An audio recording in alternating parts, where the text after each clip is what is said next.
Hello, everybody. My name is Maple Pine, and welcome to the first episode of my Minecraft Let's Play series. This is actually my first video on the YouTube channel as well, so it's kind of an exciting one. As you've probably seen on my thumbnail and title, this is not the start of a new world, but a tour of an old one. Now, what could that possibly mean?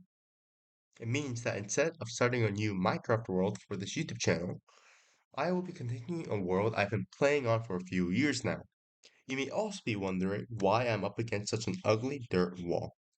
That's because my base is just around the corner. Now, before I show you guys what I've been up to so far, please don't expect too much as I do not compare to any of the big Minecraft YouTubers. I say I've played a few years, but really I've only been playing for about, what, 1,446 Minecraft days.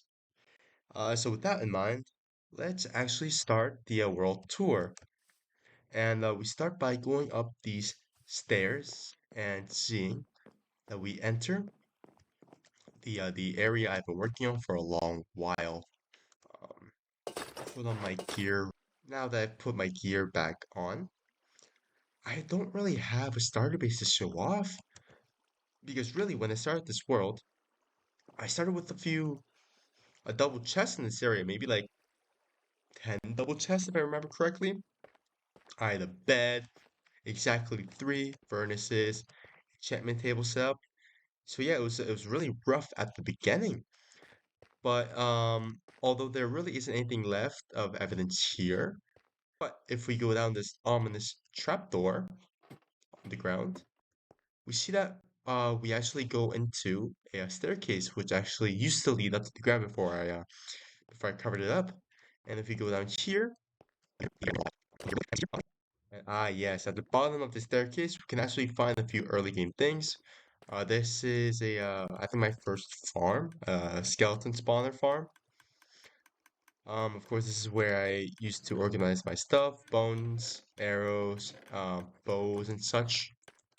And I'll just say here, hit the skeletons to get XP and bones early on in the game. And if you go here, there's a few holes in the wall you can see, and this is where I used to strip mine a lot to get the diamonds, redstone, the early game materials, because you have to start somehow, right? Nowadays I tend to lean more towards caving, because it's a bit more fun. Yes, we're back on the surface, and I'm looking at this big factory build that is actually my first build. So instead of building a beginner house, starter house, I've decided to actually build this factory. And it was mostly to put in all my villagers since I love to get villagers really early. They are, of course, an overpowered source of a lot of materials in the game, early and late game. So these are, of course, where all my villagers are. The most important ones, I'd say, are these librarians, which I've almost done collecting all the necessary enchantment books for. I'm missing, I think, two or three, which I haven't really gotten around to. And this is a villager breeder, which I'm pretty sure is Impulse SV's design. Very cool, very good. As you can see, a lot of villagers spawned. And there's actually a few more villagers upstairs, which I'll get to in a second. But as you can see, this is the main staircase. Press this button.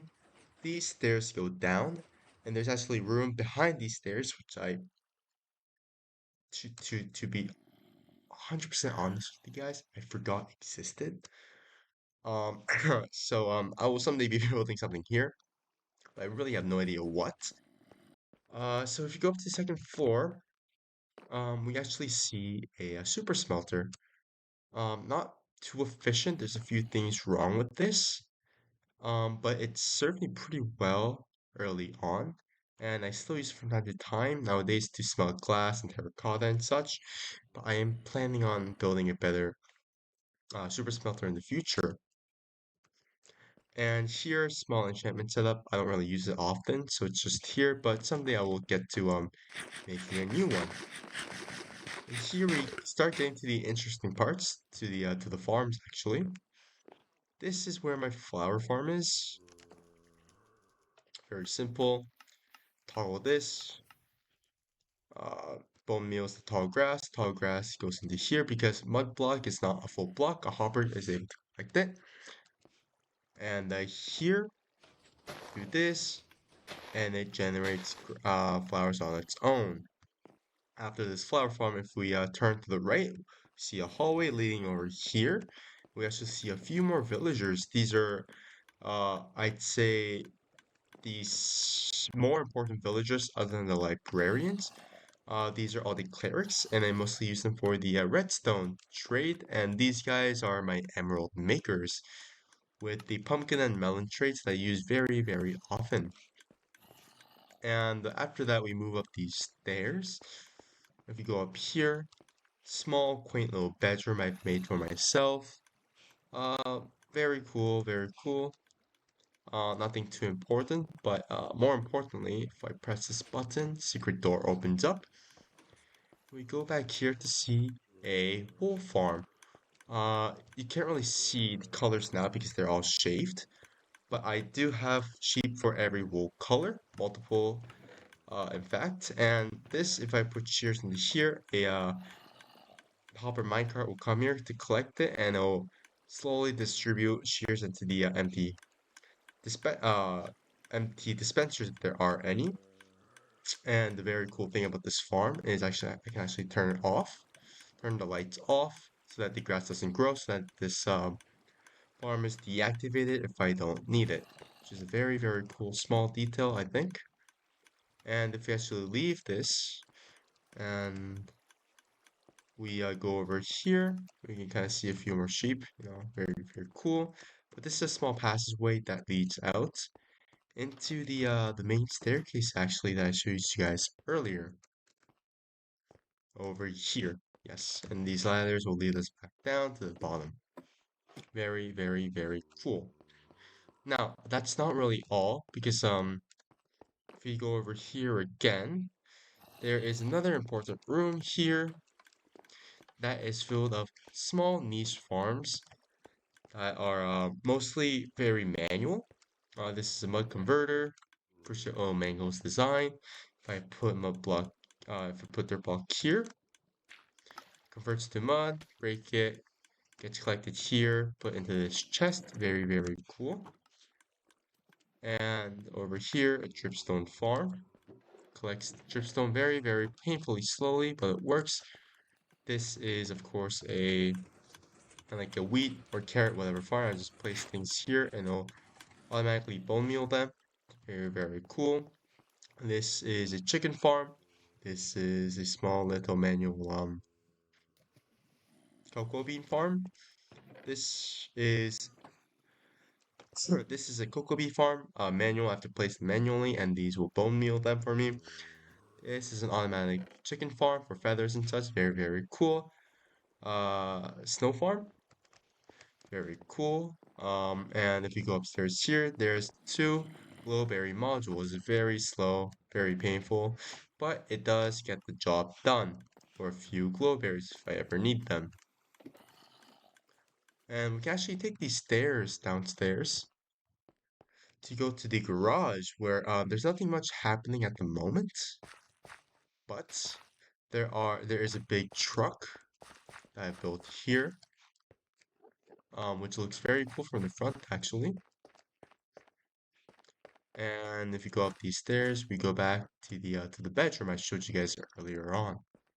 And with all that, there's one more room I got to show you guys at the very top of this main staircase, which is kind of like my office room. And this is where I hide my shame of my shulker box storage system, which is very messy. I will get to cleaning to it soon.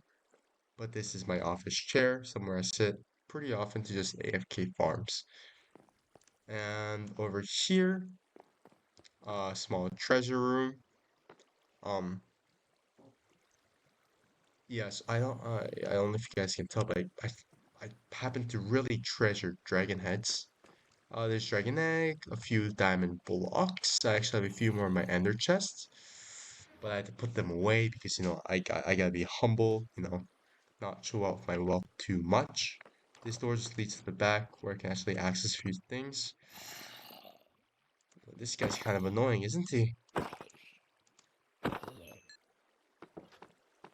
Yes, so this is kind of like the door that leads to the back where I can manually control stuff. And very cool thing about this treasure room is that there's a secret door. If I press this button, it closes back up. And to open it, I have to press this, this, and that. And yes, it opens back up, which is very, very cool. And small few details about the office as well. A map that I haven't updated in a while. So this is pretty old. There's a few things I've changed, but I'll update it at a later date when there's bigger changes. And this is the wall of farms I'm planning to make in the future. Actually, this is pretty outdated. So white means done, gray means partly done, black means not done.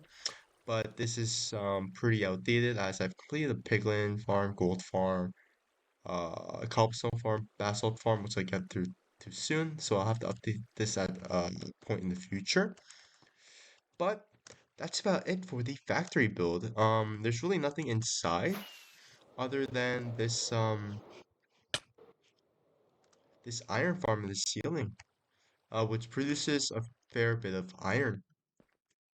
And after I've built this monstrosity, what I kind of worked on was this building, which is a very big item collection system for all my farms.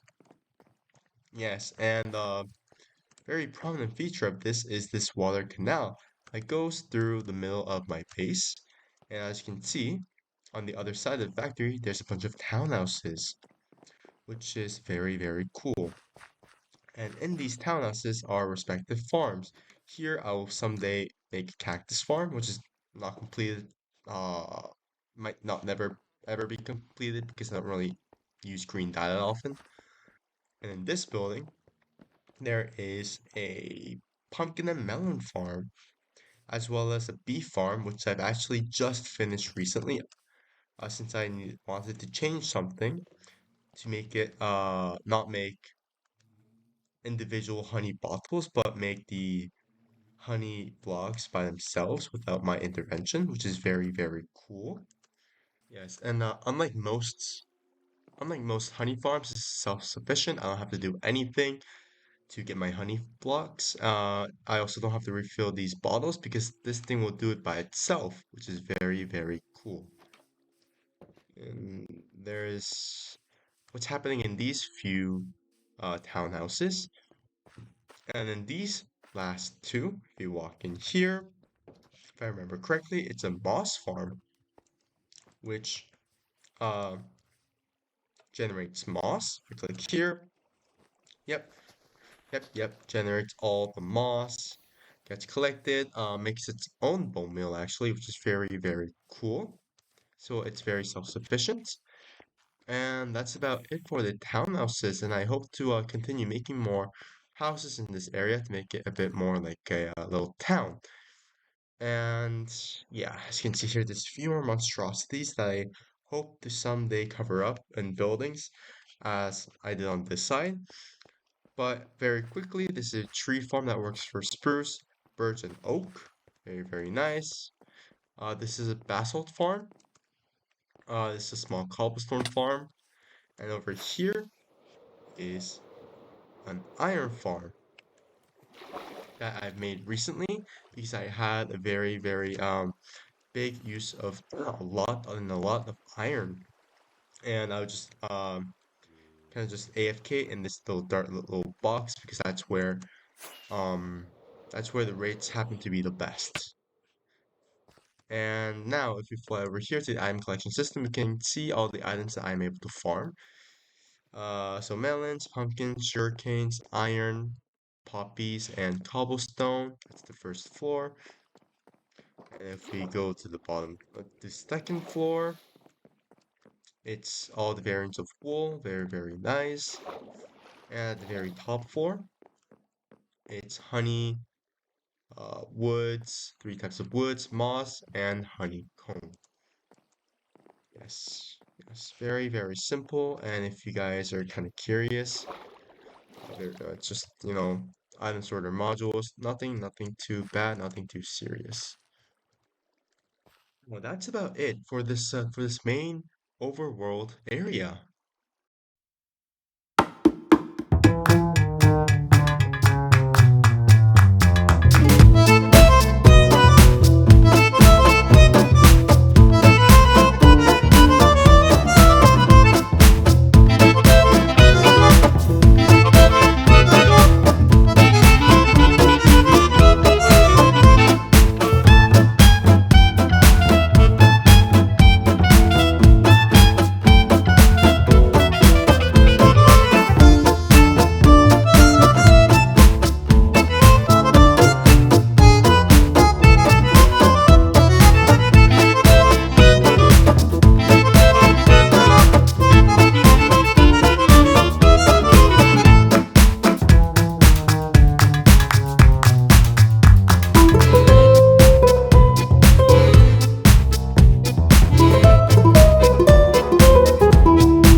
Top corner. I'll get to that at the very end because that's my mega build that I'm working on, and we need to go through a few more things in the Nether before I get to that. And here is where my Nether portal is. If you see here, it just looks like a regular subway or train station, but if you actually walk into this streetcar, we see that there's a Nether portal, which I think is pretty cool idea, right? The train track is actually stopped here, and yeah. Uh, and there's a big creeper farm that I forgot to mention. It's, very basic mob farm design, but just catered towards creepers by putting trapdoors. It also farms string farming, which is actually pretty useful. And okay, we are now in the Nether. And unfortunately, I haven't really had time to make, Nether look more pretty. But we are on the Nether roof, which is really, really nice, really useful to get around. Mostly use the Nether just to get places, really. And underneath, there really isn't much I have to show. But actually, if I fly over this way, real quick, about 600 blocks away, I have this massive structure, which is my gold farm. Yes, yes, yes. And this is how I've gotten 705 levels, as you can see on my hotbar.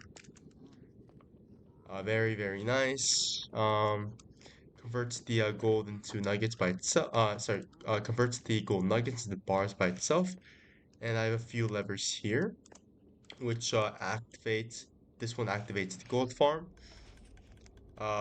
This one activates the piglin thing. This one also activates it, but for another reason. And the reason why I have to activate this gold farm is because it creates a bunch of lag otherwise. It's not very efficient because I've designed this by myself. But it is also an XP farm. I stand here, and if I were to, let's say, shoot one of these zombie pigmen, first try, yep, they'll start piling over to me. And they will die by entity cramming in the minecarts, which is very, very, very nice and very, very loud, apparently. Okay, let's get out of here.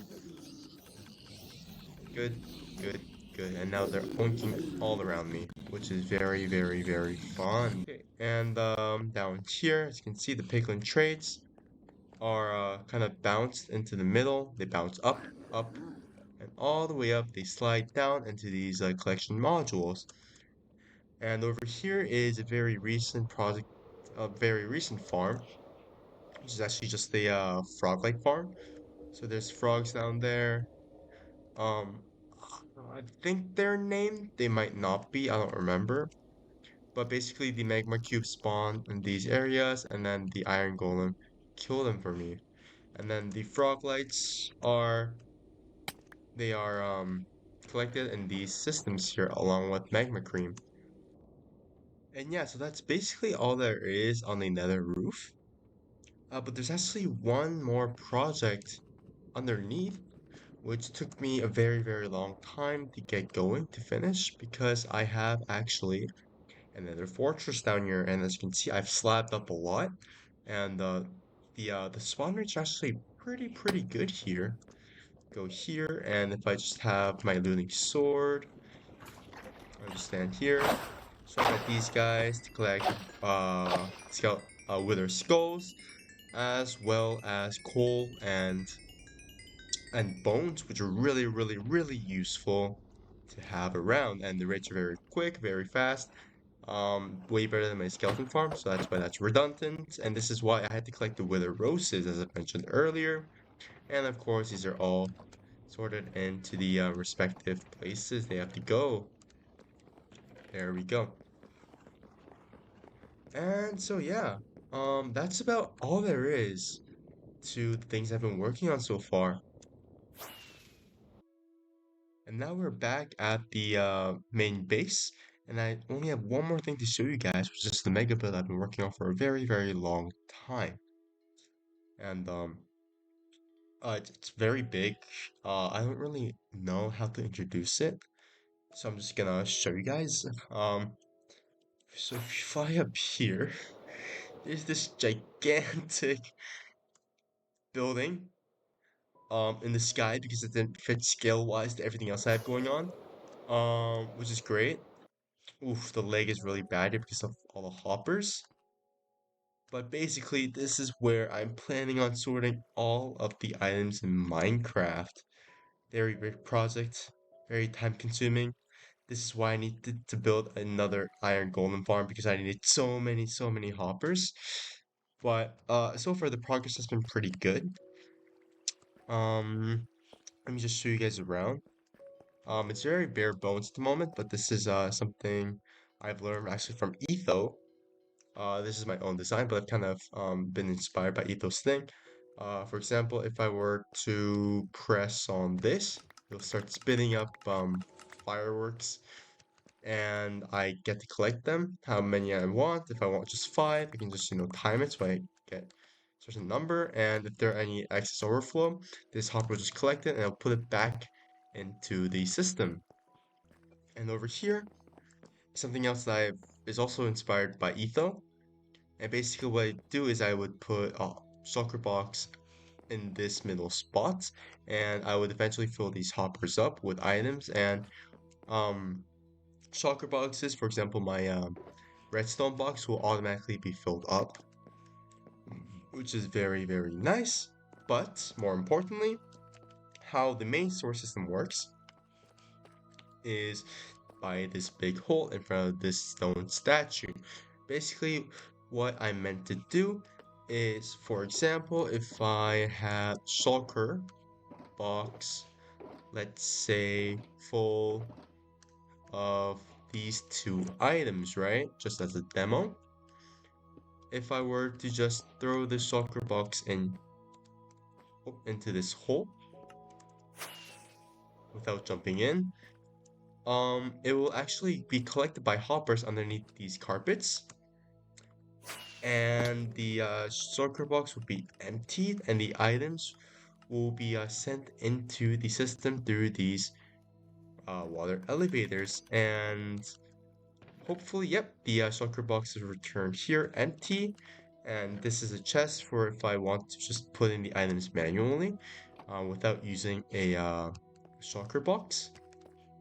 And if we just give it a second, we'll eventually be able to see that the items are filtered to the very top corner chest.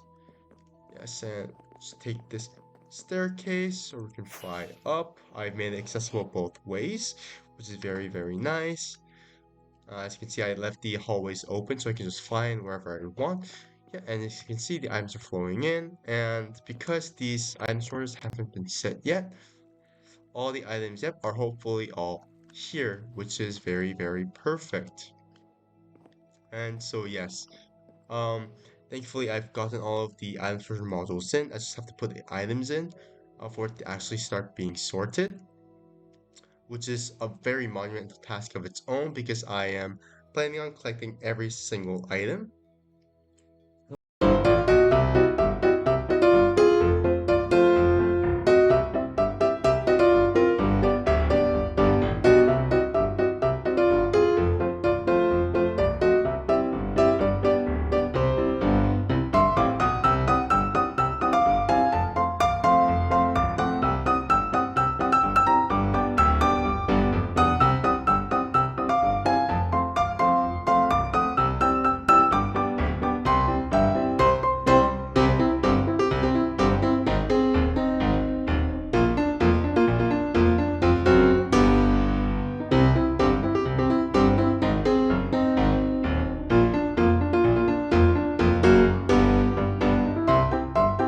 Unfinished, things I have to still work on, but it is a great start. I am very proud of this world.